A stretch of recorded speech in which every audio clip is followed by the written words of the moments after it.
All right, ladies and gentlemen, it's time for your Smackdown review for July 14, 2023. Outside the bloodline stuff, same shit as always, pretty much mostly every week. Nothing else was good. Everything else sucked besides the bloodline stuff. No Roman Reigns, no Edge. You need stars on the show, man. Can't be a, it's not that good of a show without the stars. And I don't know if Edge is gonna, he should be at SummerSlam Edge. I don't know if he's gonna face Grayson Waller in a rematch or somebody else. No Roman Reigns, he'd be back next week. But yeah, outside doesn't pretty much nothing much right now about the bloodline stuff with this show. Hopefully, when Randy Orton comes back, he's on SmackDown and not fucking Raw. All right, let's get to it. First up, Charlotte Flair or Bianca comes out or whatever. She's like, oh, she didn't get a rematch right away or whatever after she lost the title to Asuka at Night of Champions, and then Charlotte Flair comes out. Oh, you can face the winner if you beat Asuka, you face me at SummerSlam or some shit. I don't know. Pointless. Didn't really care. Next up, we got Sheamus and Ridge Holland versus Pretty Deadly.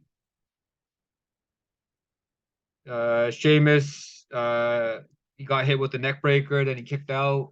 Yeah, Sheamus hit a knee strike against one of the members of Pretty Deadly coming off the top rope. And then Ridge Holland got the tag, pretty much cleaned house. And then he hit a belly to belly suplex into the other member of Pretty Deadly. Forgot which one. And then Sheamus hit the brogue kick. One of the members, one of the guys from Pretty Deadly removed the turnbuckle padding. And then ref didn't see it. And then Ridge Holland went into the exposed turnbuckle. And then Pretty Deadly, the guy hit the leg drop from the top rope for the win. Didn't really care about this either. Just another fucking random match. All right, next up we got Grayson Waller segment in the back. He says he's not surprised getting an opportunity like this, the U.S. Championship Invitational or some shit. It's like the Rock's family's imploding. Like he said, he's looking forward to testing himself against three of the best or whatever. SmackDown, and then he ended the segment saying, "Oh, if you smell what Grayson Waller's cooking or some shit, this is not The Rock, man. Him and The Rock had some Twitter beef, Twitter issue. I don't know, fucking stupid. If The Rock shows up at SummerSlam, that'd be hilarious. Everybody wanted The Rock versus Roman Reigns at WrestleMania, and this guy just randomly, and The Rock randomly shows up on this guy's fucking talk show. That'd be hilarious.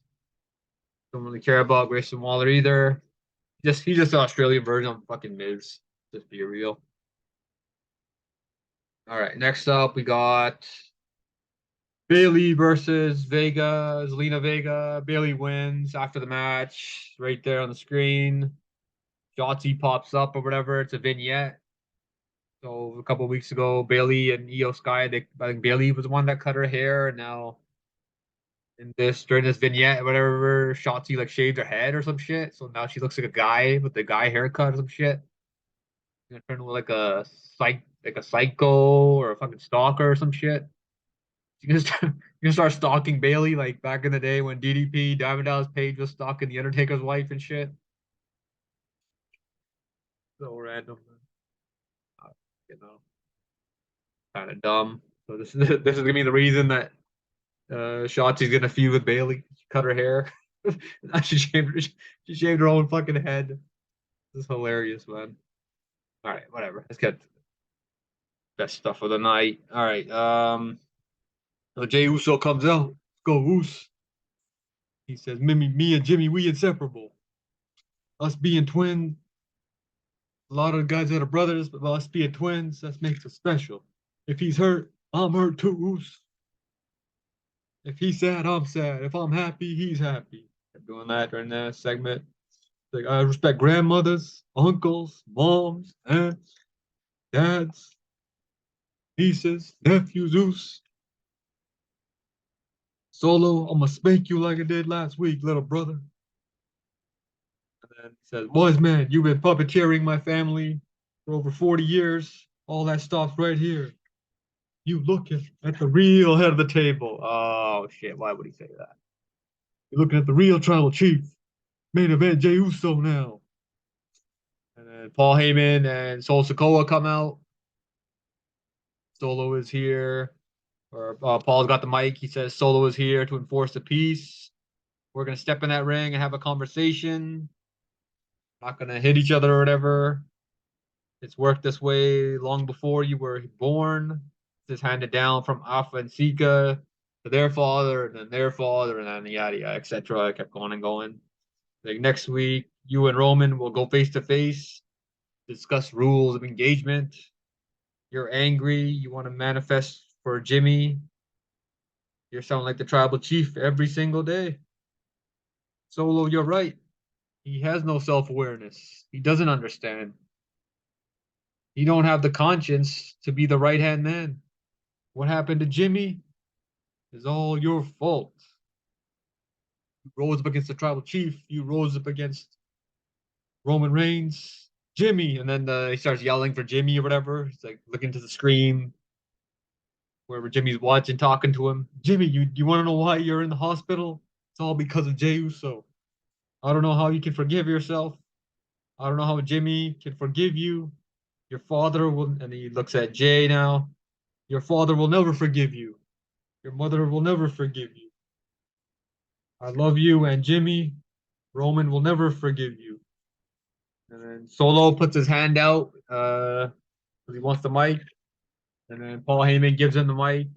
Solo says, "What happened to Jimmy? That's all. That's all on you. I'll never forgive you either." And then they start fighting. And he eventually, I think he super kicked him out of the ring. Jey super kicked Solo out of the ring. And then it's Heyman by himself in the ring with Jey Uso. And then Solo comes in again to save him. And then Jey Uso fights Solo off, sending outside the ring. And then he super kicked Paul Heyman. And then Jey hit a suicide dive on Solo. And now there's a chair in the middle of the ring. And it's just Jey Uso and Paul Heyman. And then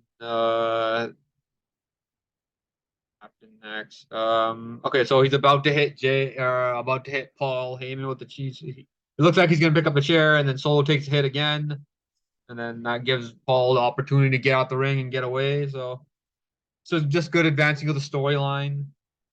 Roman's back next week, so they get their rule of engagement thing, one-on-one segment next week. Roman Reigns and Jey Uso, and then yeah, so that should be good. So just good. Wasn't good as the tribal court stuff from last week, but still, it's the best they could do without Roman, I guess. All right, next up we got Fatal Four-Way match. So there's gonna be two Fatal Four-Way matches. This one and the winner of next week face each other the week after. So 2 weeks from yesterday or whatever. So this one was AJ Styles, Butch Santos, and Grayson Waller. Um, so yeah, so this is the first one. Austin Theory's on commentary or whatever. Santos hit a diving splash. Butch hit a German suplex, and AJ had Grayson Waller on his back like a fireman carry or whatever. And then he dropped him onto his knee, one of his knees. And then Santos in the picture there, he hit AJ and Butch were going for a superplex on Grayson Waller, and then Santos was like at the bottom or whatever, and he was at the top first, and he flipped over, landed on his feet, and then he did a triple power bomb from the top rope. So he hit all three guys with the power bomb. And Santos hit a Phantom Driver. AJ Styles and Butch break up the pin. And then Butch, he punched Sheamus coming off the top rope. And then AJ hit a phenomenal forearm on the Titantron. It shows Karrion Kross attacking the OC or whatever. And then, so I guess this feud's still going, Kross and AJ, even though AJ's already beaten him twice. They're still fucking feuding or whatever. So yeah, so Karrion Kross attacked the OC. And then AJ's about to leave, and then I think Grayson Waller hit him in the back or whatever. So that sent AJ to the ground on the entrance rampway or whatever. And then Grayson Waller hit the rolling stunner. And then Santos hit a crossbody from the top rope on Grayson Waller for the win. So Santos Escobar is the first guy to or there's gonna be two spots, but he's got the first spot in the US number one contender match now. 2 weeks from now. And then there's gonna be another fatal four way.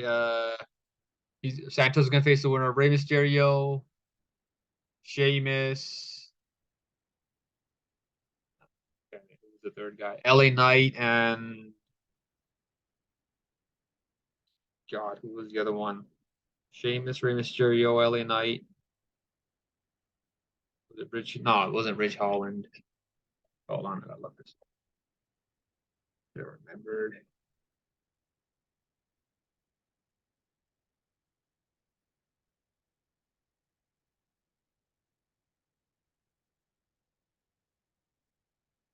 Oh yeah, Cameron Grimes is irrelevant. Doesn't matter.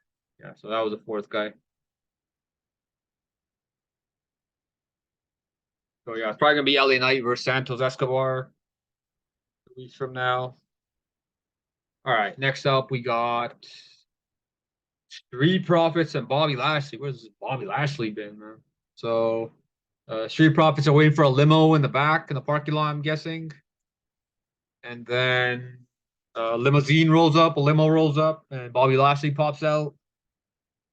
And then he's like, "You guys got time to talk, or you want to talk or some shit?" And then all three of them get in the limo. So it looks like maybe it's just gonna be the Hurt Business 2.0 or whatever. And the first time they did it was Bobby Lashley, MVP, Shelton Benjamin, and Cedric Alexander. That was a good group. Fucking Vince McMahon just killed it. It was fucking good. They shouldn't have broke it up. If they're gonna do Hurt Business 2.0 pretty much here, they should bring back MVP. He was like the main talker or whatever. He was the best part of the group when they made it the first time. So yeah, this could be good.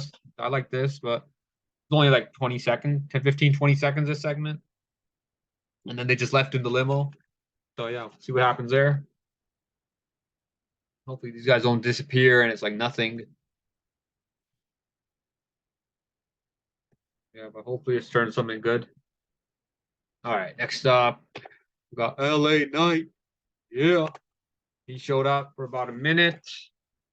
He said, "Let me talk to you." All of a sudden, LA Knight's everywhere. I'm the best assist. I'm the best decision this company ever made. Yeah. He's like, it's not about those five guys that are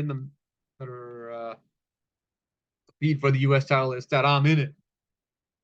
And at the end of the day, you're gonna call me champ. Yeah. Pretty much all he did. Like a minute. All right. One way or another, you'll be calling me champ. Pretty much it. So yeah, LA Knight should be facing Austin Theory when he wins the Fatal 4-Way, and then he beats Santos. He beats Austin Theory at SummerSlam. What else? Yeah, so that was pretty much it for that.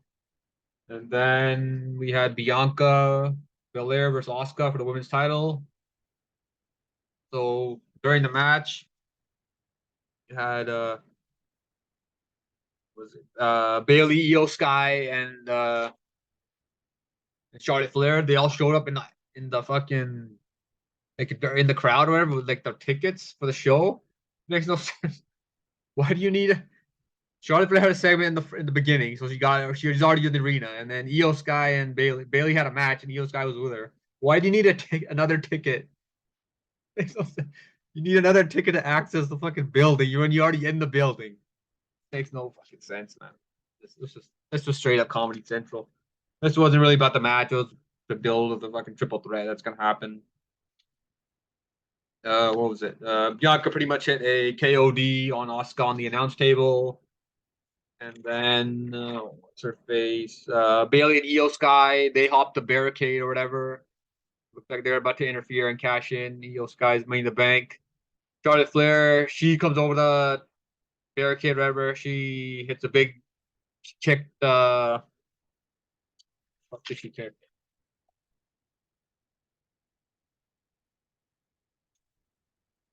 think she kicked Bailey, was it?